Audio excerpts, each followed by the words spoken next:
Happy? What color is that? Color?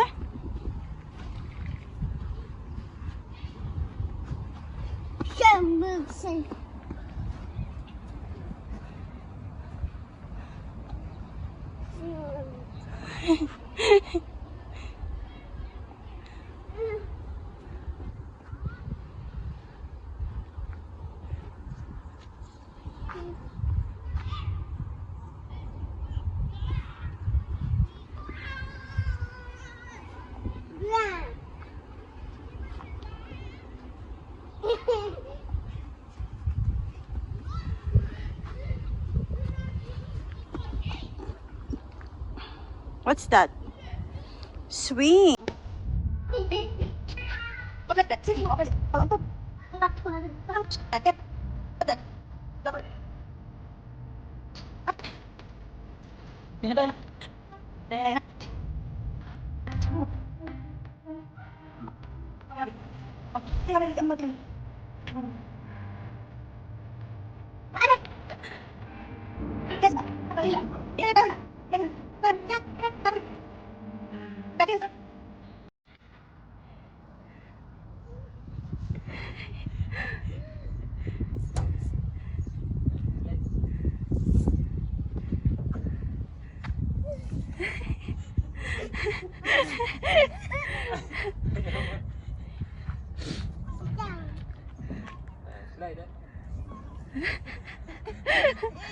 Ay.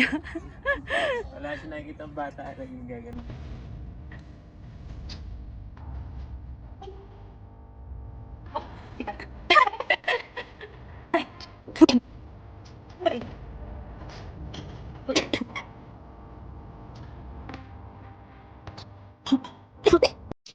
Hold. Ha?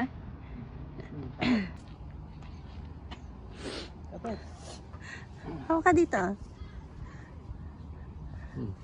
Ayaw. Ganto ko, baby. Kaya ganto. Baby! Ilay, ganto ko, Ilay. Di mo. Ilay! Layo ko pa. Alam mo, mauuntog siya eh.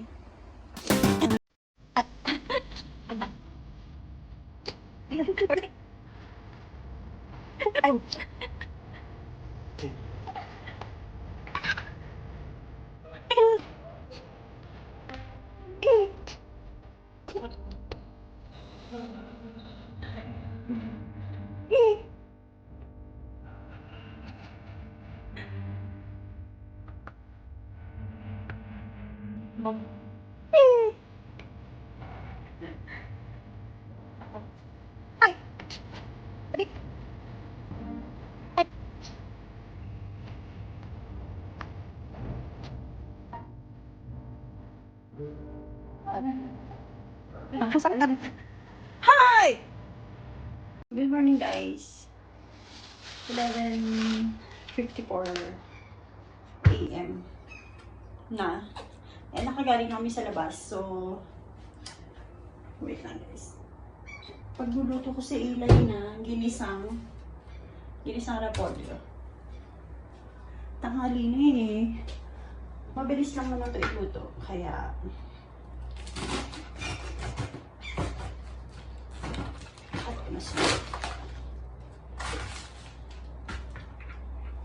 ayan. Hindi naman ang loob. Okay lang. Nagluto ko ng ginisang repolyo.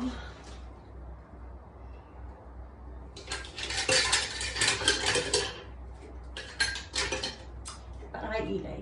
Paglalagyan ko lang ng giniling, sibuyas, bawang, repolyo, at saka siguro konting carrots. Para healthy naman. So, yan, nagpapainit na ako ng mantika. Lagyan ko na rin ang bawang. Ginayat na ni Daddy ito bago kami lumabas. Tsaka kakain sana kami sa labas kaso parang uulan na naman. Kaya nag-grocery na lang muna kami.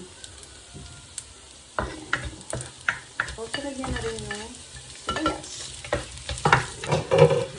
Mabilis ang luto.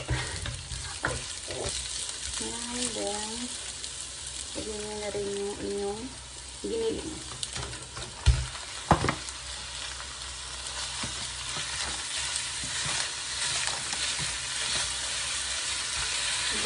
So, i-cover nyo lang siya. So, kapag natin yan, gayatin ko muna yung repolyo at saka yung ating carrots. Yan. So, maninipis lang guys yung gayat ko para mabilis maluto. Ayan. Kung ano yung ulam namin, yun din yung ulam ni Eli guys. Hindi natin siya pinagluluto ng ibang food. Isa siguro yun sa mga tips na pwede kong ibigay sa mga mami na para ma-encourage nila yung mga anak nila na kumain ng gulay is ipakita nyo sa kanila na kumakain din kayo ng gulay. So, hindi siya kumakain ng ibang food unless na lang nung mga first few months na nag-i-introduce ako sa kanya ng solid food. So, syempre, iba yung food niya ng mga times na yun. Pero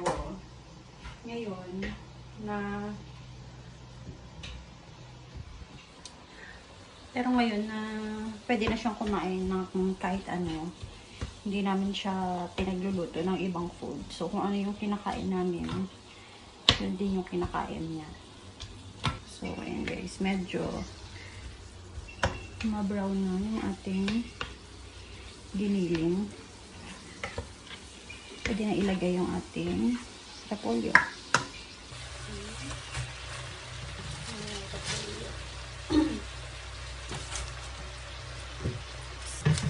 Liliit pa yan guys kasi lalabas yung katas ng repolyo. So, cover ko na. Cover na natin. Ayan, nilagay ko na yung carrots.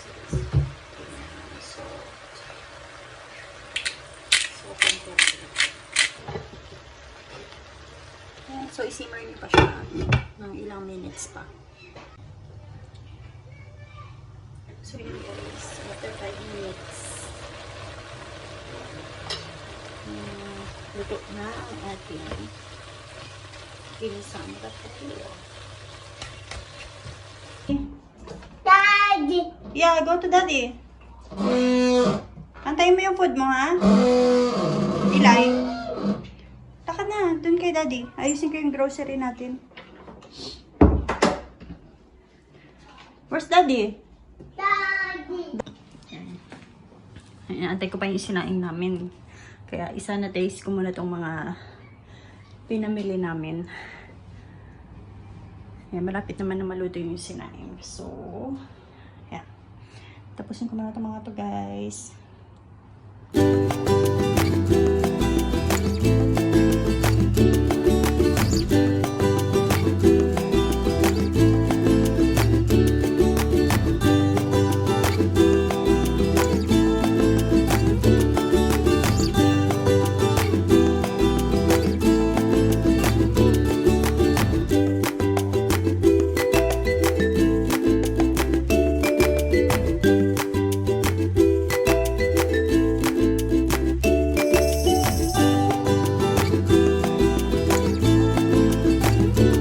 A few moments later.